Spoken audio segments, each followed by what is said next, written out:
sheep's clothing. And it'll air later this year on the Dare to Dream Network. And it was specifically about the dark spiritual forces that are embedded in modern music. And it's a topic that I'm intimately familiar with, as my young life was dominated by a love of dark, heavy music that precipitated a deep fascination with the occult. And it led to full-on contact with demonic entities. Now, I've told you my story before, so I don't want to dwell on it over much, but I do think that sharing some of the details of my time in the music scene can help to shed light on just how powerful the spiritual impact of music can be. As many of you know, I grew up with an occult family background, and on one side of my family in particular, perhaps for this reason, the house I grew up in is infested with malevolent spiritual energy. And my mother and I were particularly sensitive to it, and we would regularly see apparitions, entities that weren't there. They would knock objects off of tables, they would pull on our hair, trip or push us downstairs, and the unmistakable feeling of always being watched, especially at night. And this experience affected me in two ways in particular. Firstly, it gave me a fascination with the paranormal. As without a Christian background to explain what was happening, I became fascinated by the mystery of it all. I wondered, are these demons? Are these spirits of the dead? What are these things? I didn't know. And it began this decade-long interest in the darker aspects of reality. And second, it played a large role in an ever-accelerating deterioration of my mental and emotional health. By the time I was a teenager, I was highly attracted to darkness. I was depressive, morose, and angry. And this created the perfect storm that led to the thing that I derived all the meaning in my life from, which was the dark, heavy music. It started off like any other vice or addiction. You start off mild, you start off small, and in order to get the same effect, you have to continue to increase the frequency, the strength, the intensity. And the same was true for me with music. I started off with very mainstream and approachable rock music like the Beatles or Nirvana. And music that most modern people wouldn't take much exception with. I was naturally drawn to the songs that were darker or heavier, songs like Drain You or Helter Skelter. And this opened the door to other rock bands like Soundgarden or Pearl Jam, bands that went just a little bit harder, just a little bit heavier. And I was drawn to the screams of the rock vocalists that sounded not quite like agony, not quite like joy, but almost like both mixed together, like the human equivalent of microphone feedback. And I was starting to develop a passion for this kind of music, as I felt like it understood me. And it made me feel less alone with these negative feelings that I was constantly experiencing in my life. And it was cathartic. It gave me a growing sense of community to the people that enjoyed this type of music. And that's when I discovered two bands that would cement heavy music and the occult as permanent fixtures in me that I would form a whole identity around. The first was a band by the name of the Mars Volta. And you may not have heard of it unless you're familiar with B-list rock bands from the 2000s. But they had a sound that was like a darker and modernized version of Led Zeppelin. And I absolutely fell in love with them. They immediately inspired me to learn to play the guitar. It was unlike anything I'd ever heard. It seemed charged with some kind of energy that put me in this dark trance. And the songs had titles and lyrics that were so mysterious to me. They had songs with titles like with Twilight as My Guide, The Tetragrammaton, and That Ghost Just Isn't Holy Anymore. And I didn't understand what any of that meant. I started looking up what the lyrics meant, or what they were supposed to mean, and I found out that they were into something called the Kabbalah. And I had never heard of that before, so I kept reading. I learned that it was a form of Jewish mysticism, and that it hinted at a secret spiritual knowledge that was being kept from most people. And it suggested that Christianity was a false religion used to confuse the masses. This really resonated with me. And as my interest in the Kabbalah grew, in direct proportion to my love of the Mars Volta. And as I learned to play their songs on the guitar, I felt this growing spiritual connection to this spiritual worldview, and I started to grow interested in occult paraphernalia like tarot cards. I had no idea, but this was just the beginning. The next band needs no introduction, as the amount of mainstream success they had turned them into a household name. That band was known as Marilyn Manson. Compared to the Mars Volta, Marilyn Manson was far less talented as a musician. The music's not even good, really. But what he was a very powerful magician. He had a demonic power to him that made you unable to turn away whether you loved or hated him. And he was hardly the first to do this, but for my generation, he put blasphemy and hatred of Christianity into the mainstream and is responsible for turning thousands of disaffected youths against their parents and against God.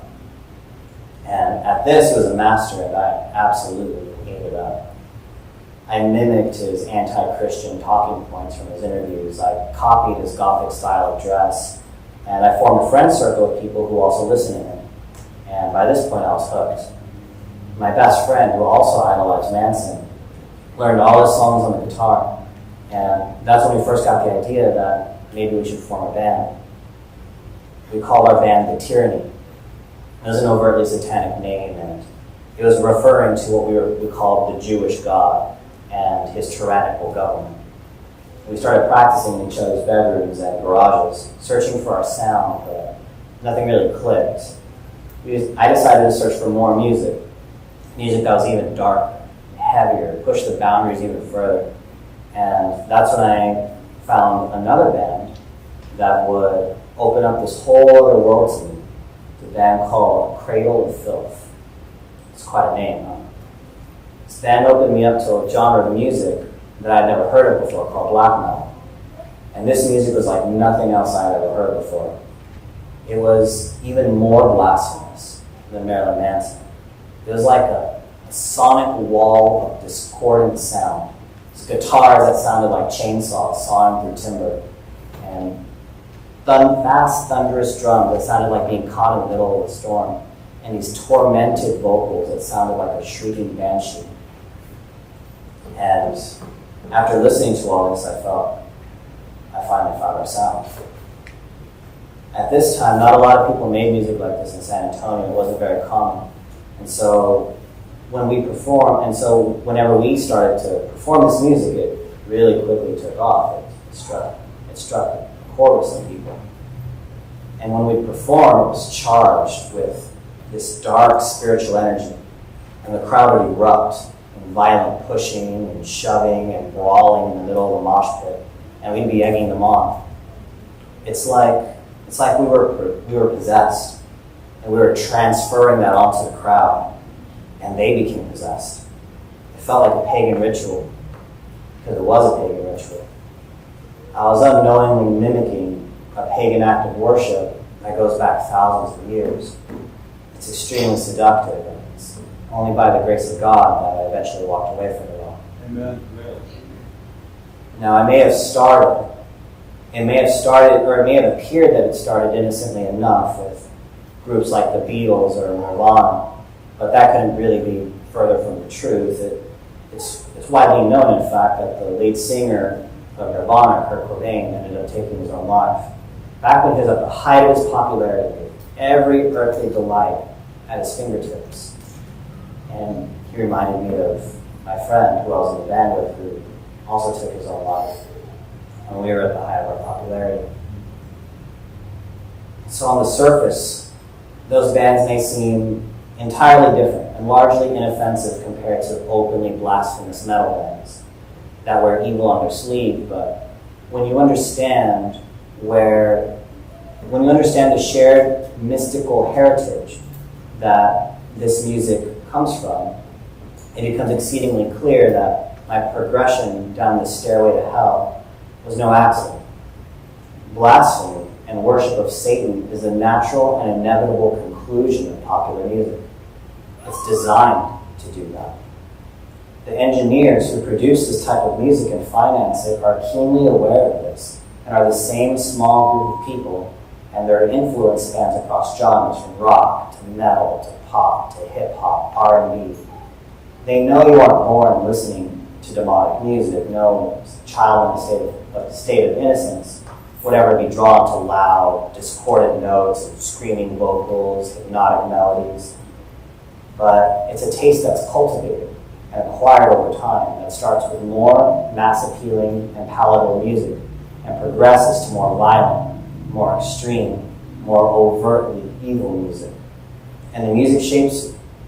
It dictates your clothing, the slang and language you use, your sexuality, your relationships, your relationship with your parents, your romantic relationships, your entire worldview, and even and especially your relationship with God. The music of the adversary is of exceptional power, and it should not be taken lightly.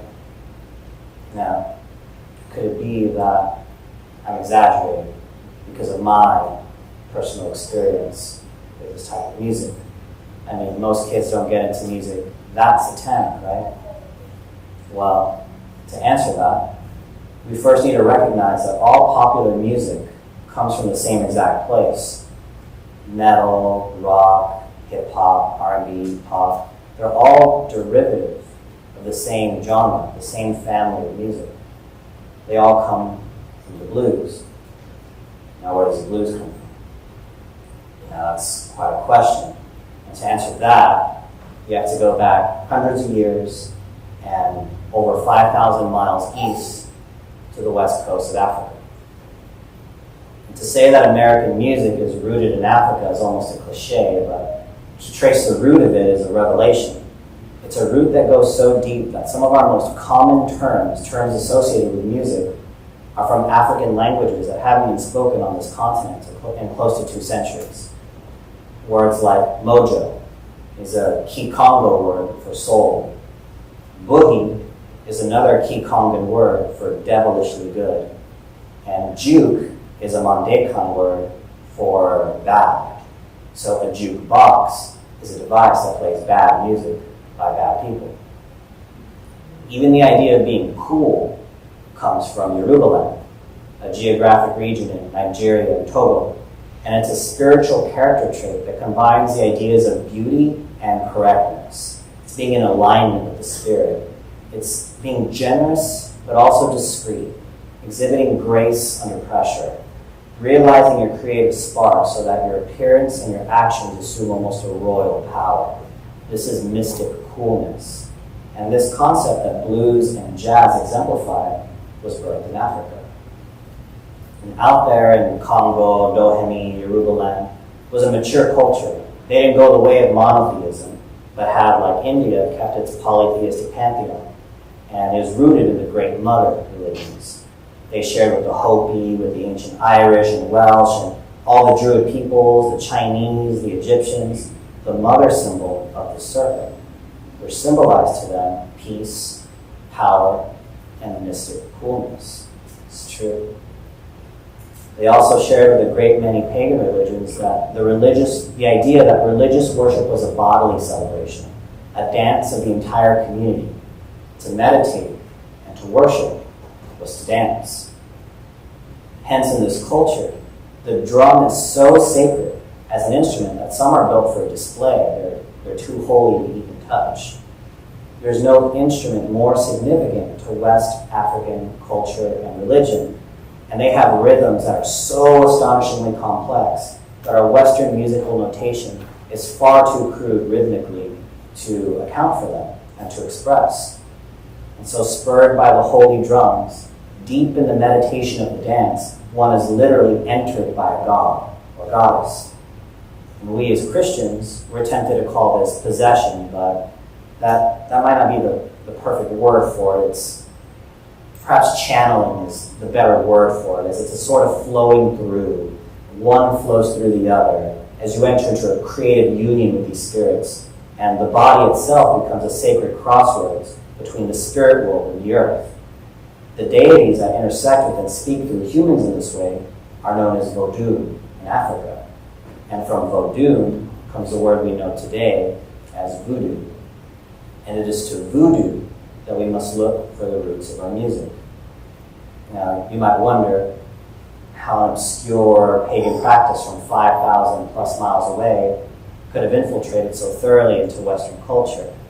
And the answer is quite self-evident. It came through the slave trade. We must reflect upon the combination of these deeply ingrained spiritual practices combined with the depths and complexities of a slave's agony. Taken under unspeakable conditions in a ship across an expanse, as inescapable to them as if a UFO were to take us to another galaxy, and then to see in the eyes of your captors not only brutality and fear, but the linked impulses of revulsion and attraction. Revulsion freely expressed through violence, and attraction twisted into other forms of abuse, I'm sure you can imagine. And this went on for 300 years.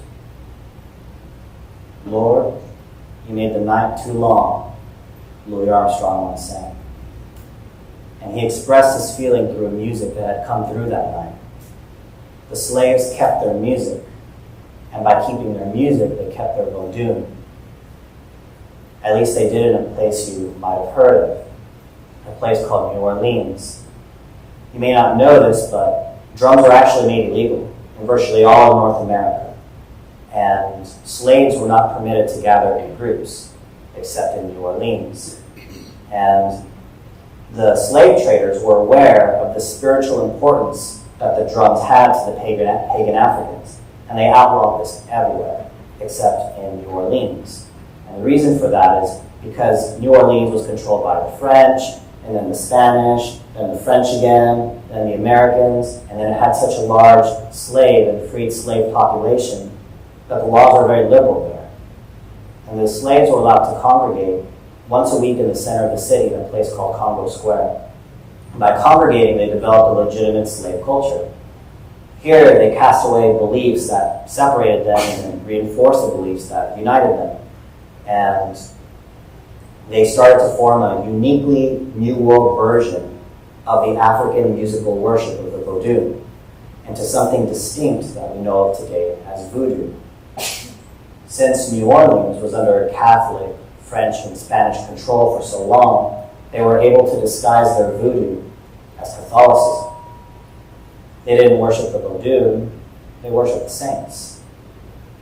And while Catholicism and voodoo were able to easily blend into one another, Protestantism and voodoo were always at odds with each other. In fact, there's a Haitian saying that goes, if you want the gods to leave you alone, become a Protestant.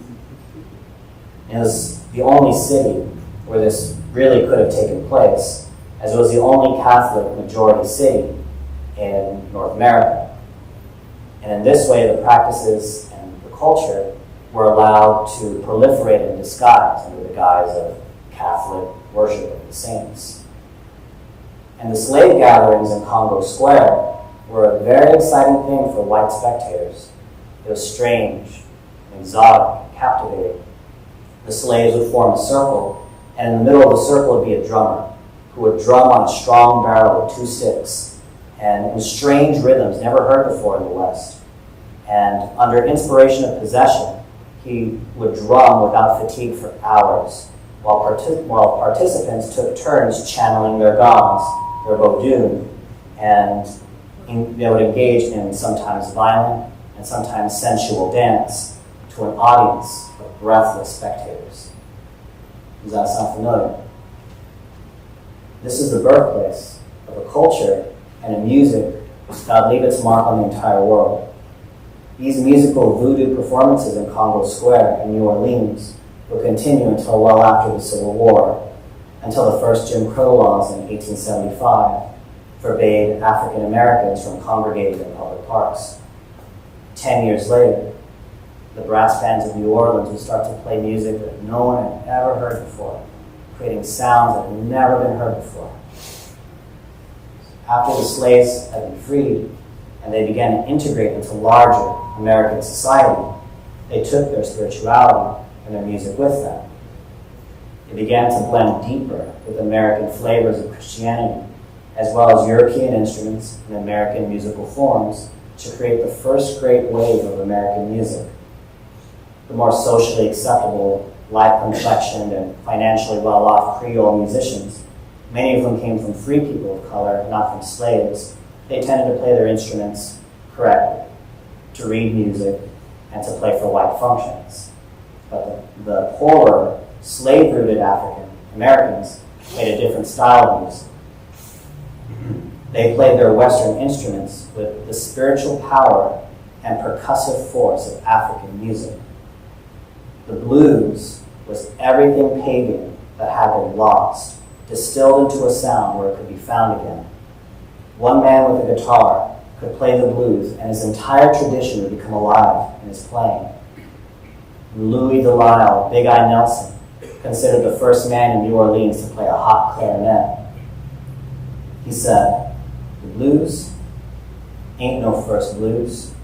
The blues always been. Blues is what caused the fellows to start jazzing."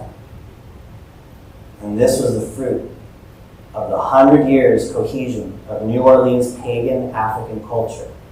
The sense of shared heritage, the sense of identity, finding an authentically American voice. Within 30 years, its impact would make an American tune instantly distinguishable from a European tune, no matter how straight-laced the music. And it would be a music in all its forms that would reject Christian values. Even at its mildest, it would have a beat. And in that beat would be everything that embraced the sensual and carnal mind and rejected anything that tried to inhibit it. This musical and spiritual force continued underground until 1917, when the original Dixieland Jazz Band recorded Library Stable Blues and the original Dixieland One-Step. The world had gone mad by then. We were in the middle of World War I, and where there was so much technological disruption, and ragtime and other more conventional styles of music seemed too manly to handle the times that people were living in. And so the original Dixieland Jazz Band's records were wild, and they're still wild. Every instrument is playing all at once, full speed ahead over a pounding drum. It's a giddy, barely under control style of music. Again, does that sound familiar?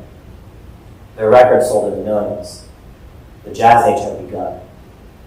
And unlike European music, rhythm was at its core. Often melody and harmony were played almost as an aspect of the rhythm. American popular culture had been conquered by pagan in its music, in its dance, in its fashion, in its language, in virtually everything. And in modern jazz, more than in any other previous form, improvisation would take the role that possession by the God had once previously taken. Solos would be longer, more intricate, and less based upon laws of harmony and melody. A true entering into another state of being and thinking musically within that state. By the early 60s, artists like Cecil Taylor and John Coltrane would be openly insisting that such meditation was precisely the object of their music. Ideally, the listener listened intently enough to join the musician's trance, just like in the drum circles of Congo Square. That was understood as the listener's job. That was the way they joined in the worship. This went further with Elvis Presley and the rise of rock and roll. Often Elvis would rise up on his toes and seem on the verge of some impossible groin-propelled leap. And he would twist, shimmy, and dip, and shake in some direction that you wouldn't expect, and you never expected it. Every inflection of his voice was accented and harmonized by an inflection of muscle, as though the voice couldn't sing unless the body moved. And Presley's moves were body shots, and the way our ears heard his voice, our body heard his body. And girls instantly understood this, and they went crazy for it, screaming for more. Boys instantly understood it, and they started dancing by themselves in front of their mirrors, trying to imitate his moves. And so while we shared a collective memory of the slaves dancing in Congo Square, no one had seen a white boy move like that before. This gave it mainstream appeal that was never before dreamt of. And when asked where he learned to dance like that, He said the music would simply take him over. And he famously said a line that I'll use in other rock songs later on. He said, "The magic's in music, and the music's in me." The voodoo rite of possession by the Vodun became the standard of American performance in rock and roll. The worship of the Vodun had become mainstream. So Elvis Presley, Little Richard, Jerry Lee Lewis, James Brown, Janis Joplin, Tina Turner, Jim Morrison, Johnny Rotten, Prince, they let themselves be possessed, not by any god they could name, but by the spirit of the music. Their behavior in this possession was something Western society had never before tolerated. And the way a possessed devotee in a voodoo ceremony often will transmit his state of possession to someone else merely by touching their hand. They transmitted their possession through their voice and their dance to the audience, and even through their records. We feel a charge of energy from within us, and it's infectious. Anyone who's gotten really into this type of music, you know what it feels like. It's this energy, and it shapes you, it changes you, and it gives you moments that you couldn't have had otherwise. It's like moments of heightened clarity, frightening intensity for both. Moments of love, bursts of release. It's cathartic, it's spiritual, and it's all controlled by the holy drums that the human body uses as a conduit to channel the spirit. Now, I don't mean to scare you off from listening to music as a whole, as music is a beautiful thing. It's a gift from God. We are given ears to enjoy good music. We're given ears, and we're given minds and hands to create and play good music. And in the right context, music can even invite God into our homes, into our hearts, and dispel dark forces. I'm going to ask you to turn to 1 Samuel chapter 16. And that's 1 Samuel chapter 16. There's a famous scene in the Bible where young David uses the harp to banish evil spirits that had possessed the king, King Saul. So that's 1 Samuel chapter 16. And I'll read for you verses 14 through 23. But the Spirit of the Lord departed from Saul, and an evil spirit from the Lord troubled him. And Saul's servant said unto him, Behold now, an evil spirit from God troubleth thee. Let our Lord now command thy servants which are before thee to seek out a man who is a cunning player on harp. And it shall come to pass, when the evil spirit from God is upon thee, that he shall play with his hand, and thou shalt be well. And Saul said unto his servants, Provide me now a man that can play well, and bring him to me. Then answered one of his servants and said, Behold, I have seen a son of Jesse, the Bethlehemite, that is cunning in playing, and a mighty valiant man, and a man of war, and prudent in matters, and a comely person, and the Lord is with him. Wherefore Saul sent messengers unto Jesse and said, Send me David thy son, which is with sheep. And Jesse took a donkey laden with bread, and a bottle of wine, and a kid, and sent them by David his son unto Saul.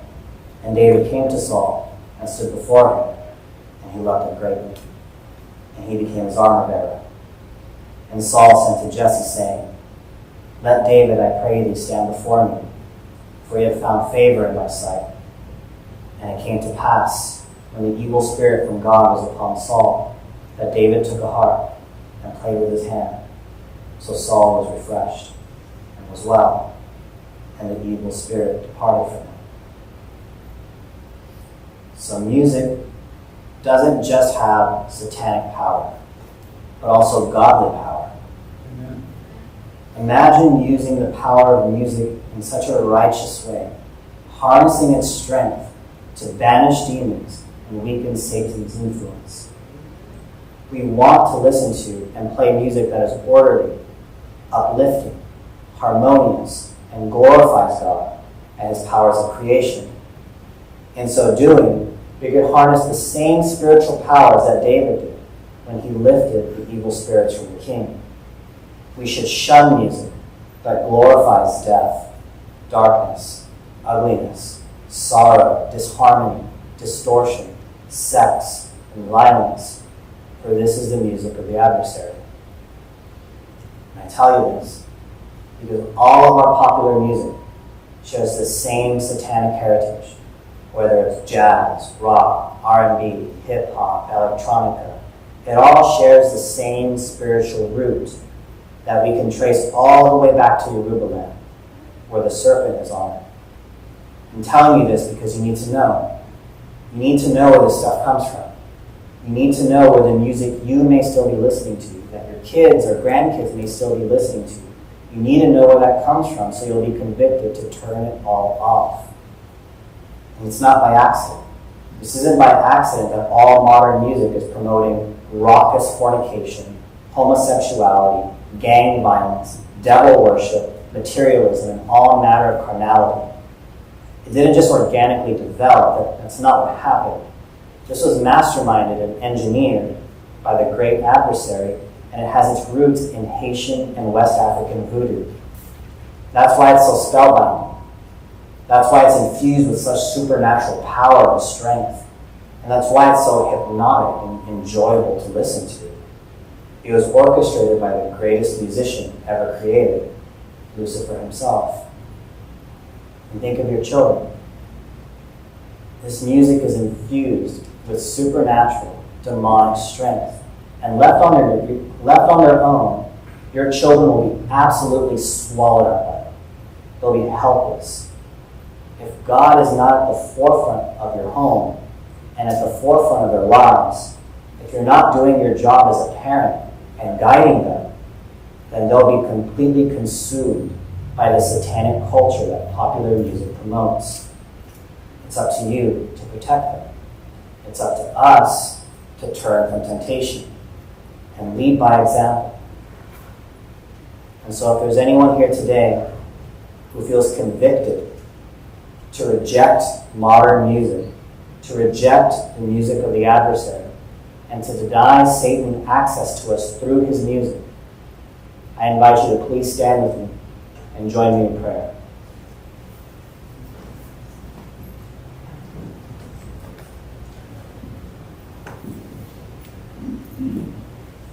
Father in heaven, I thank you for giving me the opportunity to go to 3ABN and discuss this, and to come back to my home church and to discuss this further and share this with the congregation. Because, Lord, you know the power that music has. You know that music is a tool, and just as it can be used for darkness, it can also be used for good. And so I pray that we may be convicted to turn off all the satanic popular forms of music, that we may set our sights upon you and only listen to music that is in accord with you, that champions and glorifies you, and champions righteousness and harmony and order. And I pray that our children may be protected, because they're the ones most vulnerable to this type of music. It affects their language, it makes them hate their parents, it makes them angry and depressed, and it glorifies those things. And I pray that we may come upon all the parents here today and give them the strength to lead their children and grandchildren and protect them, because we're in a spiritual battlefield, we're in spiritual war, and music is one of the main tools that Satan uses. And I pray that we'll be convicted to turn off that music and take action in our lives and the lives of our children. I pray these things in Jesus' name. Amen.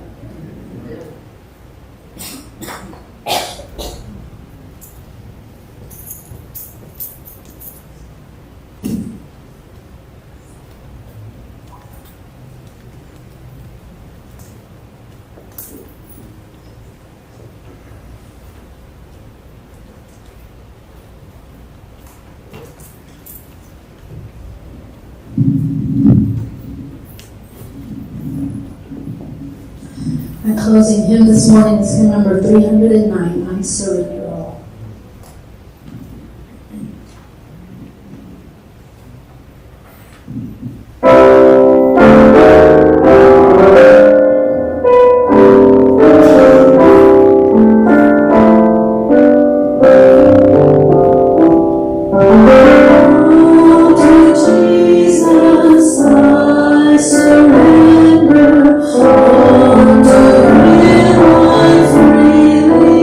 Freely give.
Please bow your heads. Father in heaven, I thank you that we could come together as a church and enjoy fellowship with one another and glorify and praise your name. We never know how many of these Sabbaths that we have remaining to us, so it's always a blessing and a privilege to join together in service of you. And I pray as that we leave this place, that we go safely in our cars and reach our homes or our destinations safely. And I pray that your Spirit will abide with us, within us, throughout not just the rest of the Sabbath, but beyond, and that we may carry the Spirit throughout the rest of our weeks, so that we may always be reflecting your character. In Jesus' name.